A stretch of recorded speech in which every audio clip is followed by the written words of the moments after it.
2389۔ حضرت عبداللہ بن عتبہ نے حدیث بیان کی کہ حضرت ابو ہریرہ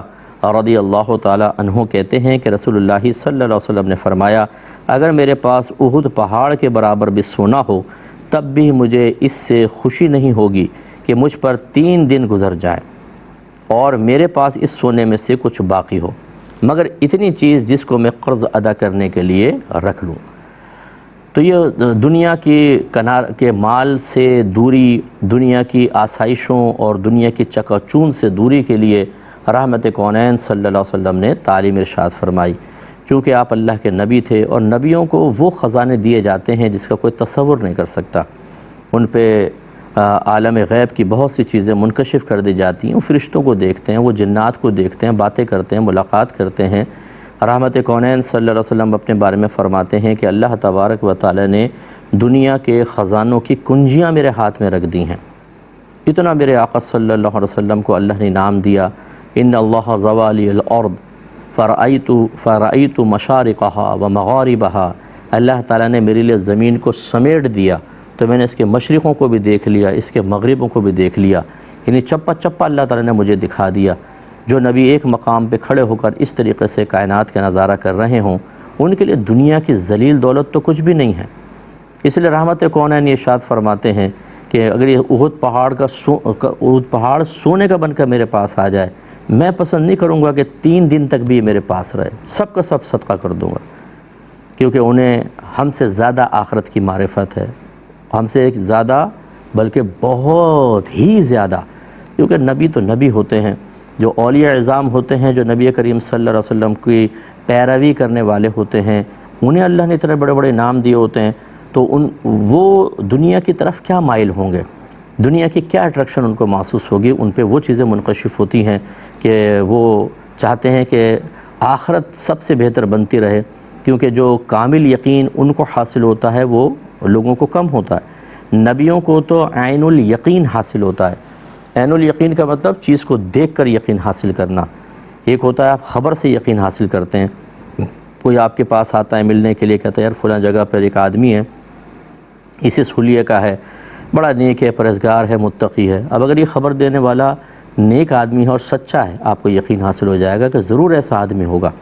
کبھی آپ کہہ بھی دیتے ہیں مجھے ملوا بھی دینا، لیکن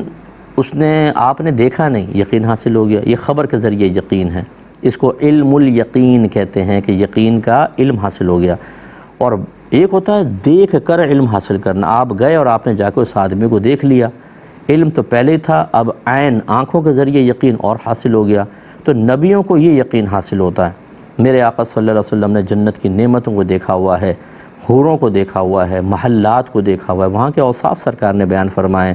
اگر آپ کو مجھے بھی ایک جھلک اس کی دکھا دی جائے، اس کے بعد دنیا میں دل نہیں لگ سکتا۔ بالکل ہم 120 گز کے پلاٹ کے لیے گردنیں کاٹ رہے ہیں،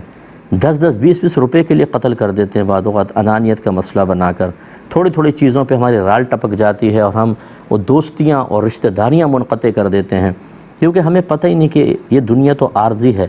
اور بہت ہی بے قدری ہے، اور آخرت بڑی قدر والی ہے اور ہمیشہ ہمیشہ رہنے والی ہے۔ تو ہم اگر یہ سوچتے، ہمارے گھروں میں اس طرح کی سوچ اور فکر دی جاتی،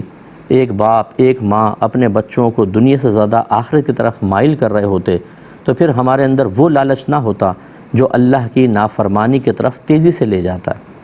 آج کسی کے سامنے آپ 5-5 ہزار کی 2-4 گڈیاں رکھ دیں تو یوں ایمان ڈاواڈول ہو جاتا ہے، بڑے بڑے گناہ کرنے کے لیے ایک انسان تیار ہو جاتا ہے۔ 5-5 ہزار کے لیے قتل کر دیتے ہیں لوگ، تو پھر یہ تو میں نے آپ کو گڈیاں کہہ دیں۔ اتنی یعنی دنیا کی محبت ہم پر غالب ہے۔ تو میں اپنے تمام دیکھنے والے بھائی بہنوں سے بھی گزارش کرتا ہوں کہ ان چیزوں پہ بھی توجہ کریں۔ دنیا جتنی ہمیں ضرورت ہے اتنی رکھیں، باقی اس سے اجتناب کریں۔ یاد رکھیں دنیا اسے کہتے ہیں جو ہمیں اللہ کی یاد سے غافل کر دے۔ اللہ کی یاد سے غافل کرنے کا مطلب ہے کہ جن کاموں کے کرنے کا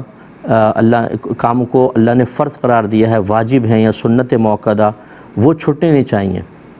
اور جن سے بچنے کا حکم دیا جیسے ان کا ترک، حرام مکروہ تحریمی اور سنت موقدہ کو ترک کرنا، یہ کبھی ہونے نہیں چاہیے۔ جو ان کی راہ میں رکاوٹ بنتا ہے نا کہ فرض واجب سنت موقدہ کرنے نہ دے اور حرام مکروہ تحریمی اس ساعت میں مشغول کرے، تو وہ دنیا ہوتی ہے۔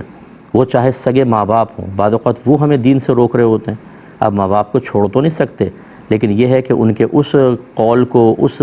حکم کو نہیں مانا جائے گا جو ہمیں گناہ کی طرف اور نافرمانی کی طرف مائل کرے۔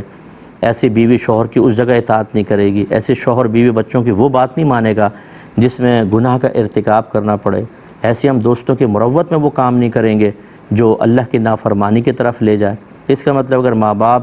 ہمیں گناہ کی طرف مائل کر رہے ہوں، عبادات کے ترک کی طرف لے جا رہے ہوں، بیوی بچے، دوست احباب، پیسہ کمانا، کھیل کود، آرام کرنا، پکنک پوائنٹس پہ جانا، تو سمجھ لیں سب دنیا ہے۔ اور اگر ایسا نہیں ہے بلکہ یہ ہمارے ساتھ آخرت کو بہتر بنانے میں معاون ہوں، بیوی بچے رکاوٹ نہ ہوں بلکہ ان کی وجہ سے ایمان محفوظ ہو رہا ہو، ماں باپ ترغیب دے رہے ہوں، ہم کافی مال کما رہے ہیں لیکن حلال طریقے سے، اور اللہ اور بندوں کا حق بھی ادا کر رہے ہیں، اور کچھ اپنے ایمرجنسی کے لیے، بچوں کے فیوچر کے لیے جمع کر رہے ہیں۔ اس مال کے جمع یہ دنیا ہے ہی نہیں، کیونکہ ہم اللہ کی یاد سے غافل نہیں کر رہا۔ ایسے اگر آپ نے ایسے دوست بنائے جو آپ کو آخرت کی طرف مائل کرتے ہیں، ان کی گفتگو سے، ان کی صحبت سے آپ غفلت کا شکار نہیں ہوتے ہیں، یہ دنیا نہیں ہے۔ تو یہ آسان الفاظ میں نے آپ کو سمجھا دیا۔